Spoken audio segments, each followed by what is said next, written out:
Kevin, are you really surprised? Like, we drafted this guy. Before I even get into it, yeah, Jen, I already know your answer. Trust, Jen, are you surprised? Absolutely right? Think about this. Brandon. I'm okay with old school football. Defense, running the ball, low-scoring games. I'm okay with that. You got to get it done that way sometimes. But I'm not okay with being in year 3 with Baker Mayfield. We drafted you #1 overall. We drafted you for this reason. We drafted you to get the job done by any means necessary, and you haven't proved to be the guy. So for me, I'm not surprised. I want to get off this Baker train because it just seems like I'm just crushing him, and he may be a good person. I've never met Baker Mayfield, but as far as a quarterback and a football player, I don't think he's the guy. He's just not getting it done. Brandon, let me ask you a question. Let me just throw it back to you. How many quarterbacks in this league would have played well in those conditions yesterday? How many? Maybe 10. Maybe 10 or 12 guys. But think about, look at the 2-minute drive. Mm-hmm. But look at the two. I'm looking at the decision making. I'm looking at when the game is on the line. Derek Carr got it done. Why couldn't you get it done? Why couldn't you execute a 2-minute drive?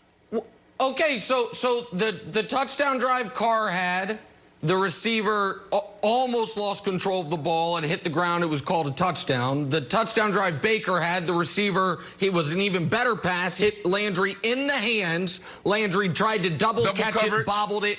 It got overturned. Double coverage, got his head taken off. No, we're talking about two different plays. We're talking about two different plays. There was the first touchdown Jarvis Landry dropped earlier in the game that was ruled a touchdown and then ended up being overturned. And then the second touchdown Jarvis Landry dropped, which was in double coverage, and then they end up missing the field goal and the game's over. It wasn't a drop, but listen, I get what you're saying. But yes, go ahead. Okay, well, the first one definitely was a drop. The second one hit him in the hands, and then he got hit by the safety, and he ends up losing the ball. Whether that gets graded a drop or not, it hit him in his hands. Double coverage. Baker didn't play well. No one would argue he played well. And the conditions were obviously awful, but you got to score more than 6 points. I did feel yesterday like, for all the folks who say, what good is Odell Beckham Jr., a guy who you can just get the ball to either in a reverse or, as you would say, a bubble screen, a guy who you don't have to throw the ball far to and can make people miss, could be useful there. But listen, Baker right now is not a top 10 quarterback. Baker right now is not a guy who can overcome those types of conditions. I don't know anyone in America who is calling him a top 10 quarterback. Now, he gets discussed as if he is because he was the #1 pick of the draft. But I saw another #1 pick of the draft yesterday, Jared Goff, look like he should have been the #1 pick of the CFL draft and might lose that job too. So to act like, well, because he's the #1 pick of the draft, we hold him the standard. No, it's because it's Baker Mayfield. And he played terribly, and he deserves to be criticized for it, which is why it's frustrating when he plays great like he did against the Bengals. We say those games don't count. But yesterday, Wilds, he was bad. He was bad in awful conditions where everyone involved with offense or special teams was bad, and now they have a bye week, and then they have 3 very winnable games coming up after, and we'll see how they rebound. So, Brandon, I give Baker a total pass on this. When you see field goals moving like it's like being driven by magic, maybe it's a Halloween thing, I'm like, oh, no one's moving the ball. Derek Carr didn't really move the ball. They combined for like 250 yards. So this is not going on Baker Mayfield's permanent record in my book. It's like, oh, that's the windy game. I'm not holding this against him. Have you played in games that are so windy? You're like, we can't move the ball. It is what it is. It's just the wind. Yeah, 100%, but I played with a quarterback that could get it done. Jay Cutler, as we all knew, had a phenomenal arm, so it didn't matter the conditions. We knew going into the wind, we knew going into rain, we knew going into snow that Jay Cutler was going to get it done. He was going to rip it through there. So for me, it's less about this game. I'm talking about, can you get it done? The Oakland Raiders, Derek Carr, found a way to get it done. Why couldn't that be the Cleveland Browns and Baker Mayfield? Why do we continue to have these discussions that, they fell short? Why do we keep... Wait a second. No. They got it done. They got the win. We're talking about the win. That's what I'm talking about. We can't keep making excuses for him, Nick. Last week it was, it's the Pittsburgh Steelers. Anybody who beat the Pittsburgh Steelers is a MVP quarterback. No. This week is now, let's blame it on the win. Brandon, last week it was the Bengals. But that win didn't count. If it's just about the win, excuse me. Then excuse me. So 2 weeks ago it was the Steelers. Let's go. You're right. But I'm going back to the Steelers, and then we go to the Bengals. They came back and they played phenomenal. Right, and now because we're back to this. skipping the wins. Yes, you're right. But hold on. You're right. If you're gonna say if you're gonna say it's just about the wins, then when we're talking about Derek Carr's team has 4. Baker's team has 5. Well, it's we're not more talking than about. that. I'm not talking about this conversation. This conversation is about Baker Mayfield. That's what it's about. I'm using this last game as an example to show that they got the win. That's what they were able to do. They did just enough to get the win. If we're going to have a defensive game, if we're going to have this old school approach, I'm fine with that. Sometimes it's like that, but you got to find a way to win. If you draft a guy #1 overall, find a way. Find a way. Don't give me an excuse about the win. Don't give me excuses about the rain, the sleet, the snow. I don't want those excuses. I want the win. Now that's totally fair. What I do think, and I think the right Baker conversation in my mind is, he looks like a guy who was not worth the #1 overall pick.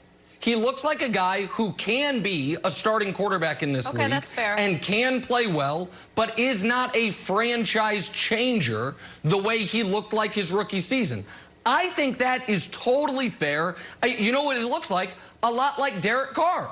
He looks a lot like Derek Carr, a guy that's going to be a league average-ish quarterback. That's what I think. That's where I think Baker Mayfield is right now. I feel like the conversation say that and don't make excuses for him. has been skewed. Well, say that and don't make excuses. Say that and don't make excuses for him. Who's making Let's go back to the Steelers game and you did. Go back to the Steelers game. You made an excuse for him. You went back and said, Brandon, this guy, I'm going back to that point because you went, that was your take. Your take was anybody that plays well against the Steelers would be an MVP candidate. And that's not true. Correct. Why are we doing that for Baker? Guess what? Because we just saw the literal MVP have 4 turnovers against the Steelers. So thank you. But then exactly. The point was that the Steelers are going to make a lot of people look bad. The whole point, hold on a second. The point was the Steelers are going to make a lot of people look bad. Just like the Bengals evidently are going to make a lot of people look good. And now yesterday, Baker didn't play well. I don't think it's an excuse to say it was hurricane force winds. I am able to be critical of him, but you can't evaluate these games in a vacuum where the conditions and those things have no application. Derek Carr did not in any way, shape, or form play a better or worse game than Baker Mayfield yesterday. Now, his team won, so he gets the check mark there, but I am sitting here telling you definitively. Let's go back in time. Let's go back in time and you draft him with everything you've seen. Let's go back and draft him #1 overall. So you want to talk about Lamar Jackson, the whole conversation about Lamar Jackson. What I said, you want to say he looked bad. That to me, it's more on Greg Roman than it is Lamar Jackson. There's no identity in the passing game. So if we want to peel back these layers and continue to have these conversations, then it's going to take an hour because Lamar Jackson, yes, we know how he gets it done. Prolific in the run game. Why isn't he developing the passing game? Is it Lamar Jackson? No, Lamar Jackson's more than capable. That's not typical for him to go into a game and turn the ball over. But he's pressing because Greg Roman is not developing the passing game. But that's fine. But the point that I was trying to lead to is, if the score of this game had been the exact same, 16-6, but the Browns had won, and Baker had the 112 yards passing that Derek Carr had, maybe I'm wrong. It's a guess, but I'm guessing not you know a lot what? of folks. Here's the deal. Brandon, let me finish the point. Brandon, let me finish the point. I'm done arguing over average quarterback. Why are we having this discussion? We're talking about Baker Mayfield. Like, why are we going back and forth? You're trying to defend Baker Mayfield. I'm trying to be honest and fair about the discussion. I'm going to jump That's what in I'm trying here to be. before we get to a commercial Honest break. and fair about Baker Mayfield. There's nothing to be fair about. You want to talk about the win. We will have much more on this game, including where Odell fits into all this coming up. On the other side, we're going to talk about Lamar, if he was to blame for the Ravens' loss. That's next. Stick around. It's getting hot and fun in here.